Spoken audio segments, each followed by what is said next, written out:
So picture this. You're a filmmaker. Your name is Dan Trachtenberg, or Patrick Asen, whichever you want, just have fun with it. You've been assigned to helm a new entry in the Predator franchise, and you have a problem. This is a Predator movie, but the Predator itself doesn't become a focus until like halfway through the film. Possibly because you're bringing the franchise back to its roots by mimicking the first movie's structure. An underdog protagonist fighting against a highly advanced alien monster with sick dreads. But 1987's Predator is a good movie, right? So what's the issue? Well, in that movie, the Predator is stalking the lead characters all throughout, even if it isn't always in the foreground. But the big point of difference with your movie, aside from being set in the early 1700s, and prominently featuring a Native American tribe in a very respectful way as far as I've heard, not only to provide more opportunities for real Native American talent, but also to help generic white guys like me learn about an interesting culture through the lens of an action franchise flick. And there's a version of the film in the Comanche's native language? How did this movie even get made? It's amazing! Sorry, I lost my train of thought there. What was I talking about? Oh, right! The big point of difference with your movie is that your protagonist, Naru, isn't a great hunter. Not at the beginning, anyway. The Predator's whole deal is that it hunts the greatest warrior in the ecosystem, hence why it went after Arnold Schwarzenegger. I mean, just look at him! The veins in his bicep could cut glass. Naru wants to be a great warrior, but she's young and inexperienced, so the Predator has no reason to interact with her. It came right up to me, and then left. I didn't think I was a threat. Obviously, there's a scene partway through where she and the Predator come face to face, and by the end of the movie, she'll have grown into such a powerful warrior that she's able to brilliantly outsmart it.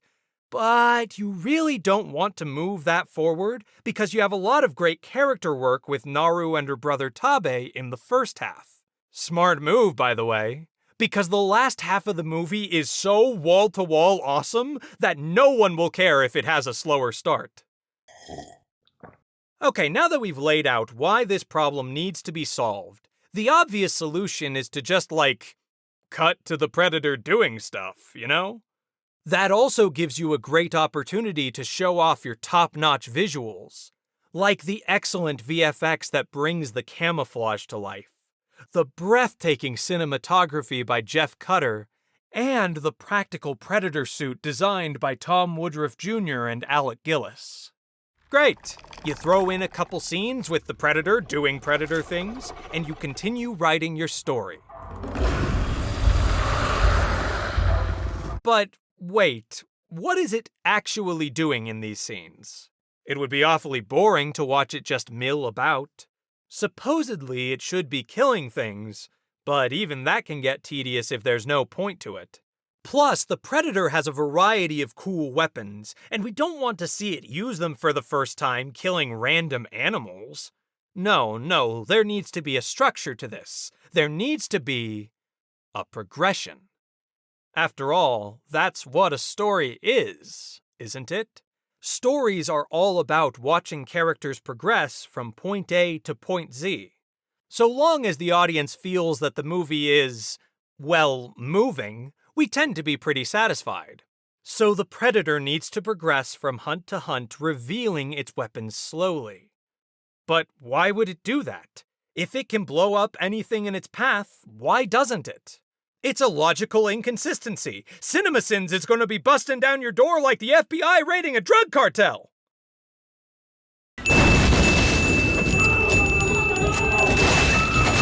Well, I think you can find the answer if you look closely at this scene.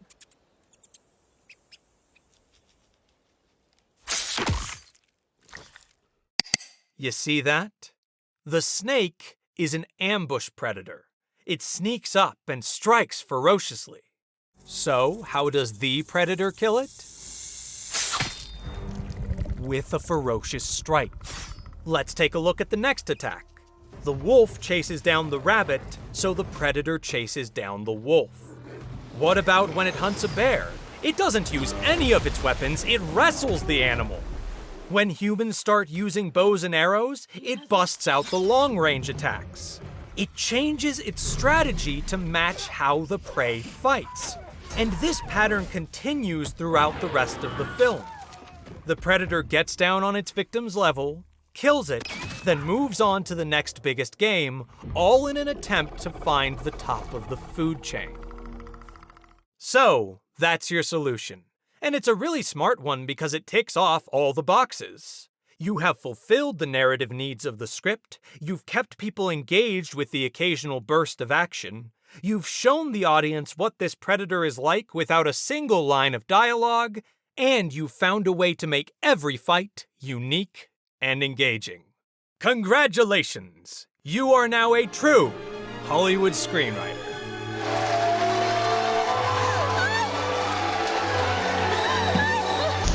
So what was the point of this exercise? Well, in case it wasn't obvious, I love Prey. It's a simple premise executed flawlessly. No pointless lore, no uninteresting side characters, no setups for future installments. Just a tightly written story that treats its subject matter and its audience with respect, and delivers a really satisfying experience. This video was just an excuse for me to explore how the writers crafted such a clever film by diving deep into an aspect that I thought was particularly well done. So if you haven't seen Prey yet, I highly recommend it. Because I haven't been excited about the Predator franchise for a long time. But now, I can't wait to see what Trachtenberg and his team do next.